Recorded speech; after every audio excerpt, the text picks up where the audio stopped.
Chapter 18. Okay, here we go. Back in 2015, I was single and had been for a long time. I was 31 at the time. Some of my girlfriends told me to join a dating app and just live life as they all had partners except me.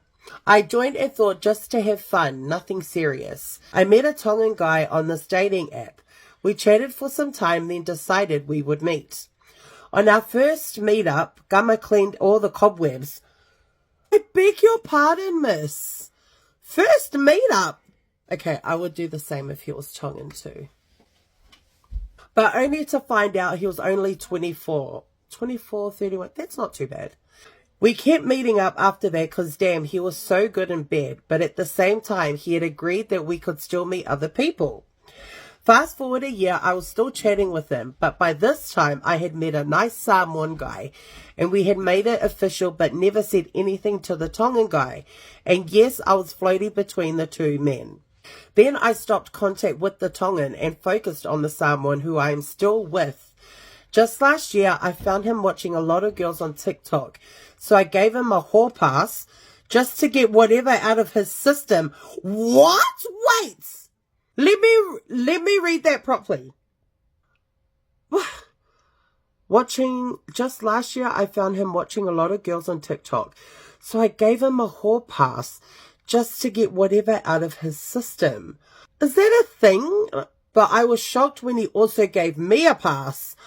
A hall pass? Oh, now hall pass. I favor relationship. Okay. So basically, we went on a break for almost 2 months. Sounds like Ross and Rachel from Friends. While on my hall pass, I met a Samoan 52-year-old man.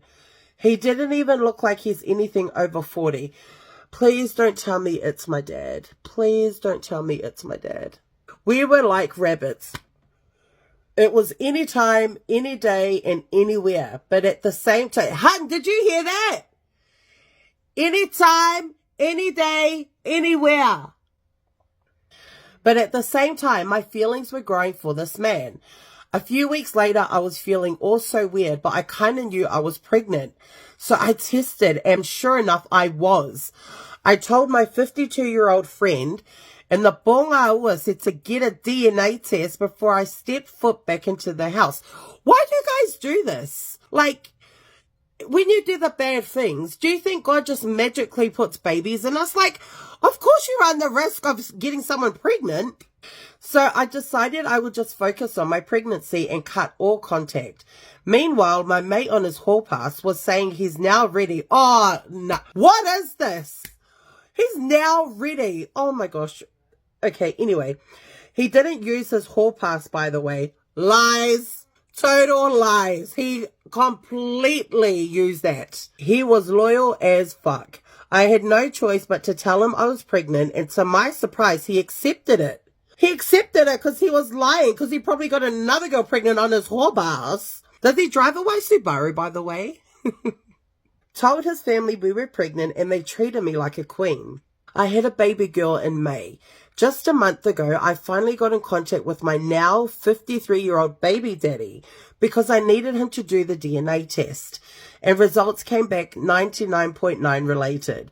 I truly fell in love with this man, but he announced he was with someone, and I didn't want to ruin that, so I stepped away and stayed with my hall pass matey. Oh my gosh, this really feels like it's my dad. Now, the reason for this bad thing story is that because I couldn't get back with the man I actually love, who's the baby daddy, I ended up staying with the Samoan guy for financial stability and security. What? But I have now found myself running back to the Tongan. Don't judge me. People always telling me to live my life to the fullest, and I am.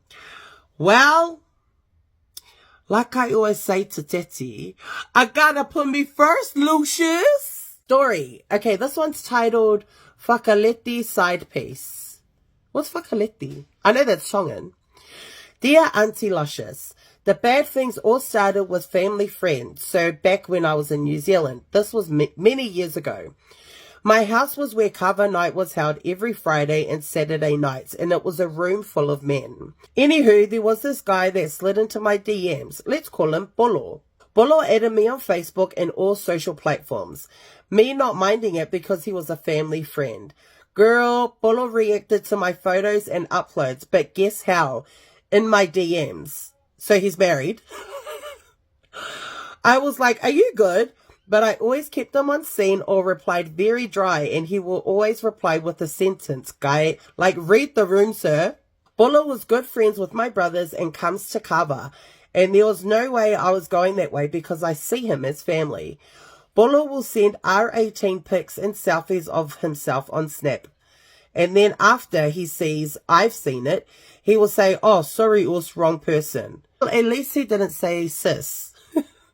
Me in my head, Lord help me, for I'm going to sin. But me being dumb just laughed and said it was okay. He did it a few times for a good 2 months, and then I gave up and we started chatting. I gave him the opportunity to come clean about it, why he's been sending me his dick pics. Girl, the horse in his pants. He told me, nah, I always send it by accident. Come on, Bolo. We all know that's a lie. FYI, Bolo was seeing someone and it was a girl from Australia. Conversation continues and he asked me if I'm seeing anyone. I said, no, I'm not. Why's that? He said, I'm too pretty to be single.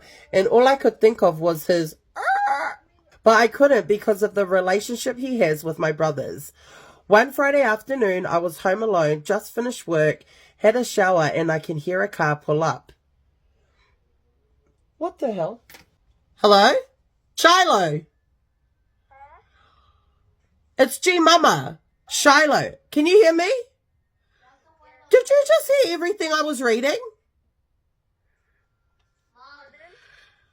I'll wait till Avon comes back, okay? I will let Mum make sassy. Oh my gosh. Left the bloody PlayStation on. One Friday afternoon, I was home alone, just finished work, had a shower, and I can hear a car pull up. Me thinking it was my uncle coming to set up for cover night. Out of the shower in my towel, walking into my room, came to see who was here and guess who it was. Was it God? Bolo saw me in my towel through the window and then he messaged, are you home? And I said, yeah, just me at home. I hear a knock on the door and knew it was him. So me and my towel opens the door. The look on his face when we made eye contact.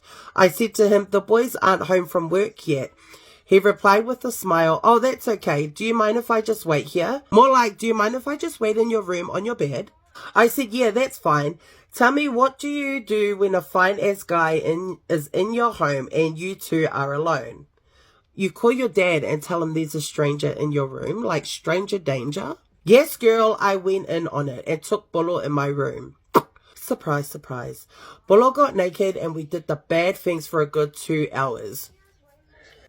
Again, if I whiwhianga ko whainganga mea for so long, anything longer than 5 minutes, I'm like, Tati, are you okay? Like, it's not normal. After that, we laid there naked and me in my head, what the heck just happened? He turns to me and says, I've always wanted this, and he opened up conversation but got cut short because my uncle was home setting up for cover night. Oh my gosh, I wanted to drop and die right there. We then met up a few times and I started to catch feelings. But he told me he doesn't swing that way and that no one can know about our meetups. What do you mean swing that way? Is he gay?